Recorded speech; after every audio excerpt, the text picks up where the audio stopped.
Hello, everybody.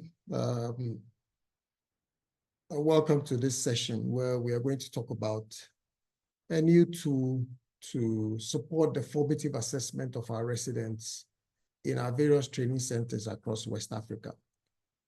The tool I'm going to talk about is the clinical question analysis. And I bring you greetings from Ghana. The clinical question analysis tool looks like this. It has 5 questions. They are labeled A, B, C, D, and E. And it's a tool that is useful to analyze a session that a resident may have had with a client or a patient, typically a consultation session that they would like to evaluate. So it will act as a guide to ask questions in a moment of reflection, usually when the trainer or the trainee is alone after a patient consultation. And we actually recommend that trainers who will be using this to assess their residents should also use this tool every now and then. The important thing is that you should have a copy of it available with you whilst you're doing a reflection, and then you can respond to the various questions. We will do a trial. We'll show a video somewhere along the line. You watch the video, and as you watch the video, you do a clinical question analysis evaluation of what the resident did, and then you have a feel of this before we finish this session. So the first question on the clinical question analysis tool is the situation and or patient actually met needs. So we call it PAN, patient actually met needs at the time of consultation.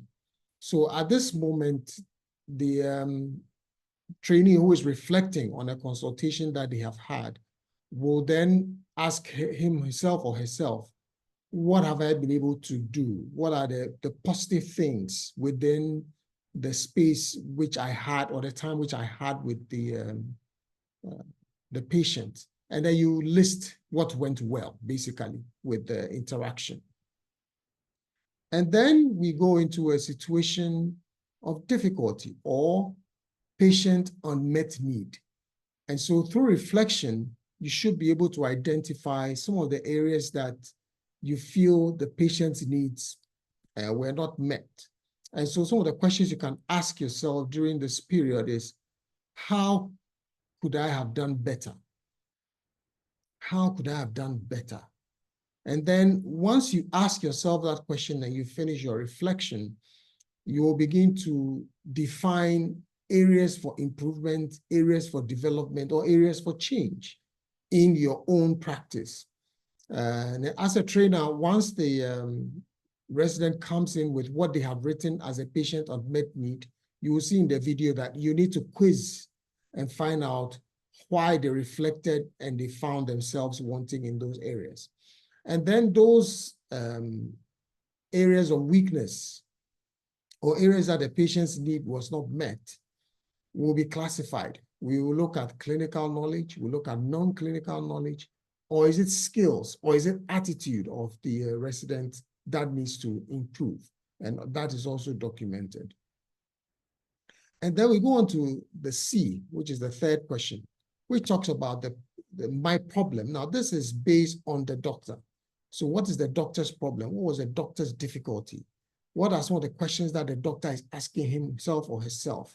What did the doctor observe? What emotions happened within the interaction with the client? So you need to identify what PDQOE is, the problem, the difficulty, the questions, observations, and emotions. And you need to write it down. You need to be specific. It's not, it was difficult. I found it difficult. What was difficult?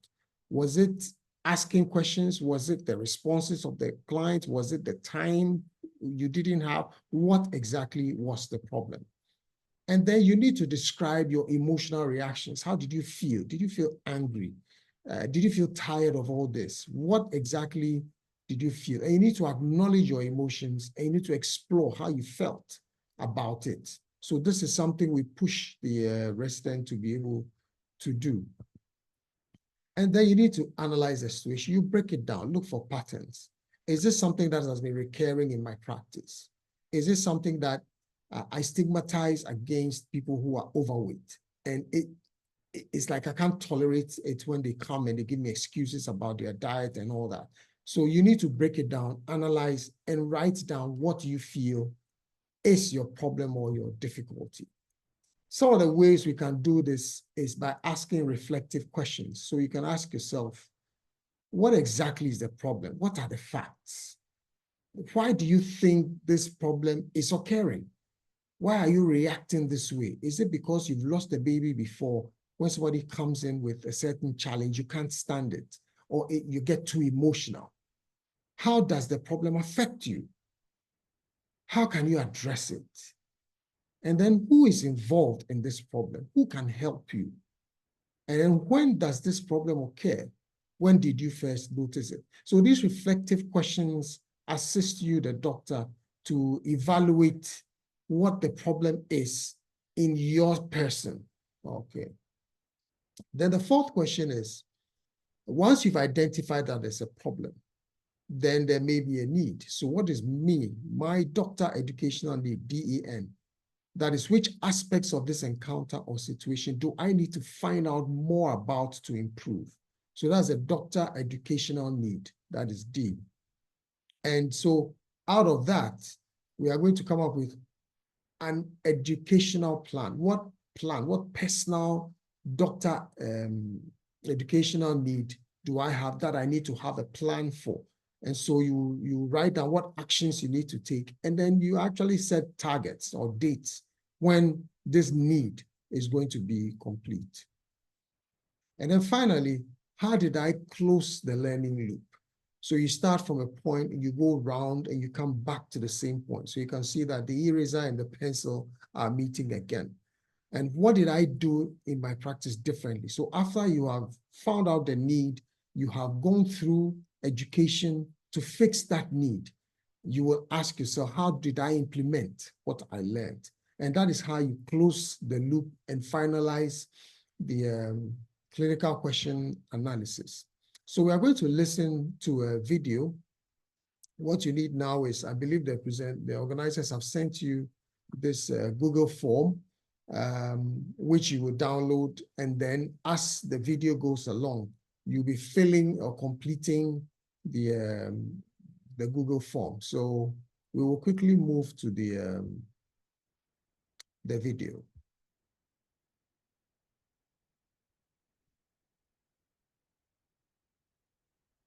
Your submission. I think it was an interesting clinical question analysis you gave, but for me to be able to, before we start discussing it, I'd like to have a little more context on the patient. Right, ma'am. His name is Mr. Image, the 40-year-old man who presented with features of latent autoimmune diabetes of adults. He presented for the first time a month ago with excessive thirst, weight loss, and generalized weakness. He also had a random blood glucose of 450 milligrams per deciliter at presentation. And he also had some features of an acute upper tract infection. So that day he was rehydrated and given some medications to go with. However, he is yet to do other investigations such as his glycated hemoglobin, and he has had some difficulty procuring his insulin and monitor. So he's here today for another checkup. I was just wanted to just review my clinical question analysis with you. Okay, Dr. Akapo, so that sounds really interesting. I want us to now look at your submission together, bit part by part. All right, ma'am. Okay, so the first part was about the patient's actually met needs. You mentioned, like what you told me in the summary, and that you're able to achieve the diagnosis of latent autoimmune diabetes in an adult. So kudos to you, because not always immediately obvious. Thank you, ma'am. You were able to rehydrate him effectively, and you managed the precipitating illness, as well as identify that he had a need for insulin therapy. So I think that's well captured. I don't have anything more to add on this. Okay. Now, when we come to the patient's unmet needs, you said that the patient was unable to procure insulin and a glucometer, and that he had poor self-efficacy, and there was family dysfunction, as evidenced by poor support from his spouse and other family members. I'm a little bit, how did you identify that he had poor self-efficacy? Okay, he always seems to deflect his ability to care for himself in terms of providing money to get his medications or monitor his blood sugar. He always seems to defer that to other people. Kind of like he felt like he didn't have the power or the ability to do that for himself. So that's what I meant by that. Okay. That's interesting. You mentioned there was family dysfunction. I know eventually we had a family meeting together. Was this the first time that you had a family conference? No, I have been okay. family conference. Okay, that's good. So here in this section of the clinical question analysis, you looked at your own emotional reactions, your own difficulties. And you said you were frustrated by his helpless attitude. So that word frustrated shows some emotion on your part. Can you go a little bit more on that? Well, it just seemed like I was always, trying to get him to understand his illness and why he needed to be on the forefront of getting his medications and getting his treatments. But with little or no response from him in terms of providing the money to get his own medications. So that's what I meant by him having this helplessness. Okay. You use the word frustrated. Yes, I was a bit frustrated because just kept coming week after week, nothing was changing, and okay, you could say that there was some counter transference there. Oh, okay. So you've heard of the term counter transference? Yes, I have. That's good. And what would you do if you found that counter transference was hampering your doctor-patient relationship? I think it makes sense to actually transfer him to another doctor. Okay, that's good. So you seem to be on top of the situation. That's great. Right. So in the D section, your educational needs, you identified that you needed more on-the-job training on facilitation of a family conference. I remember that interaction that you mentioned. You were happy that at the end of the conference, the patient had, had his own responsibility. Yeah, absolutely. Yeah. Okay. So, so that's something that you liked about the family conference, but that you wanted to receive some training to improve the patient's self-efficacy. And in the next section of the form, you actually explained how you did that. That you did some motivational interviewing training. So can you tell me how that has been and whether you've been able to use this motivational interviewing in this particular patient or another patient? Yes, I actually attempted to use it in this index case.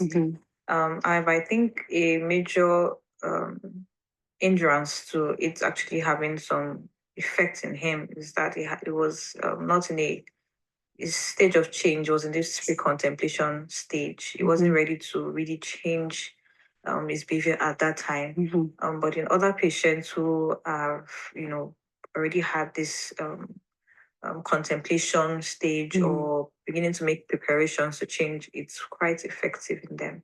And I enjoyed some success actually. Okay, so overall, this looks like a good clinical question analysis. I think you've learned quite a number of things, and I look forward to the next submission. Thank you, ma'am.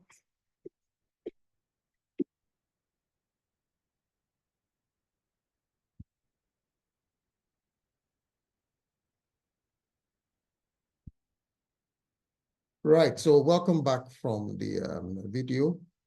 I don't know how you felt about this, but as you look through the slides, all the answers were provided, and I was expecting that you should be completing the form. So we will pause for a few minutes and allow you to put finishing touches to the form that was shared. And then maybe we'll move into a discussion session where some of your challenges with filling the form and your questions about using the form, we will take and then we will address.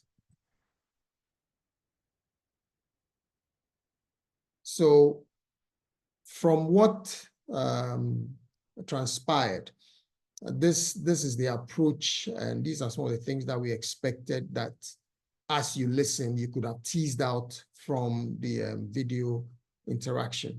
So one would be that what were the needs of the patient that were actually met, the actually met needs of the patient. And these were the diagnosis of latent autoimmune diabetes. We also found out that they were able to do an initial rehydration and then also manage the precipitating illness for the episode that they had. And then also they were able to identify a need for insulin therapy. So these are the items within that interaction that the patient's actual needs were met. All right.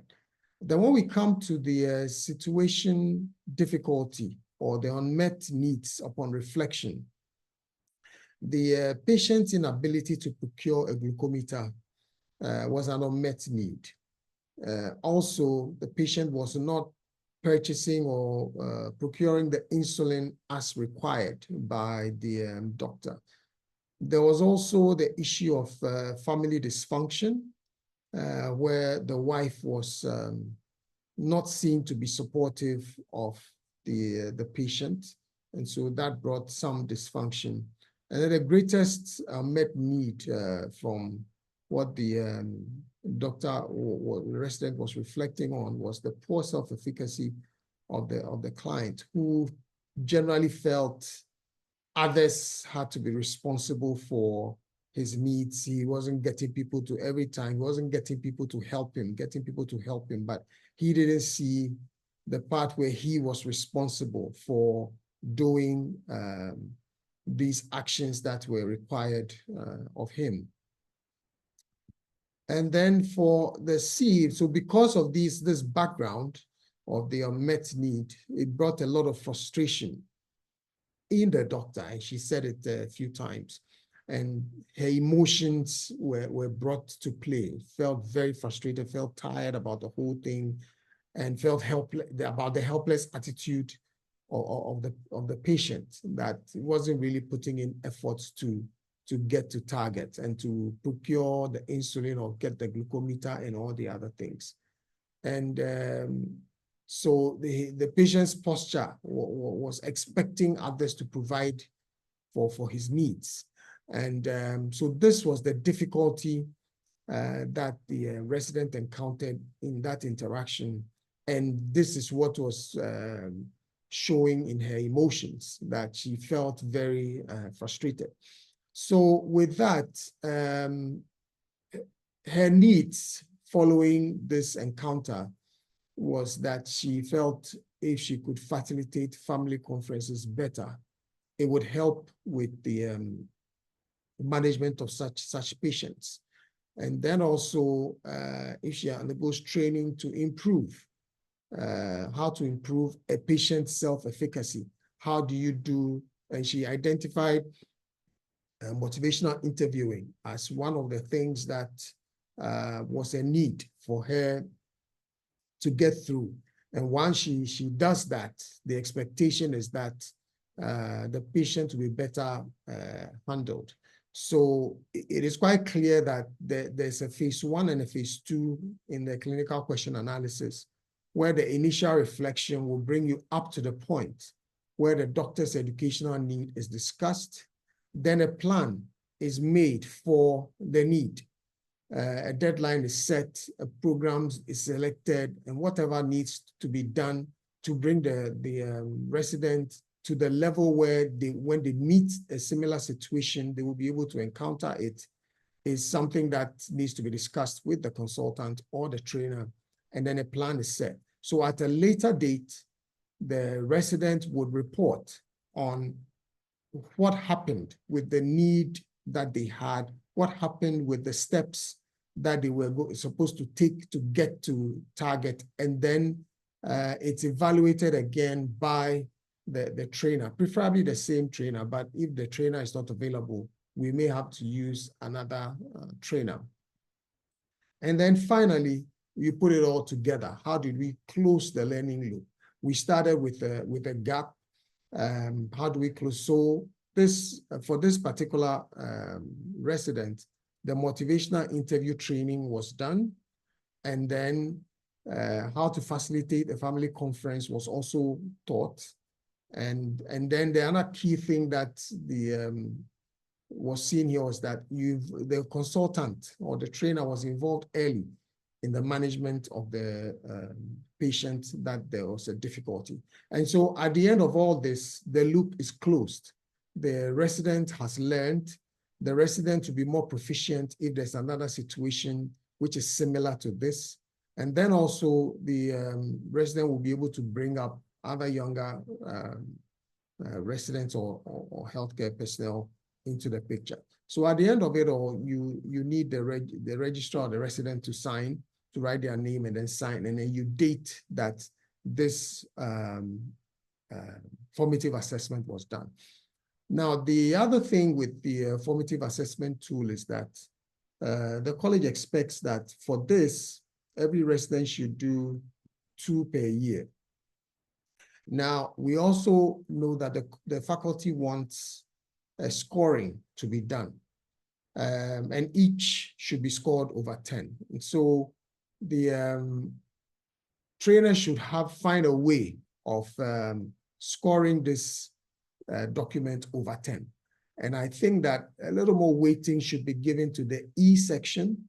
I mean, it's easy to say 2, 2, 2, 2, and then you get 10, but there should be a little weight given to the E section, because that is when you can actually prove that the resident has gone through some learning process to close the gap or the deficit that they identified as their need.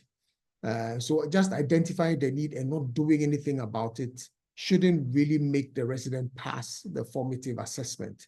But when they've gone and they've actually gone through the process of identifying the need and then finding the remedy for that need, it becomes useful for the resident. And so that will be when maybe greater marks could be given, so that A to D should not be given marks enough to make them to cross the 5/10 mark, but then subsequently, but this is open for debate. There's nothing written, but as we use this tool, we will be expected to score, and you provide a score for the residents, so that as they submit their documents, this should be done. So this is generally what the clinical question analysis tool covers. We will spend the rest of the time discussing the pros and cons, the difficulties, the positive aspects. Those who have done it can also share their experiences, so that we can all learn from this. So I will open the floor for us to have the discussion.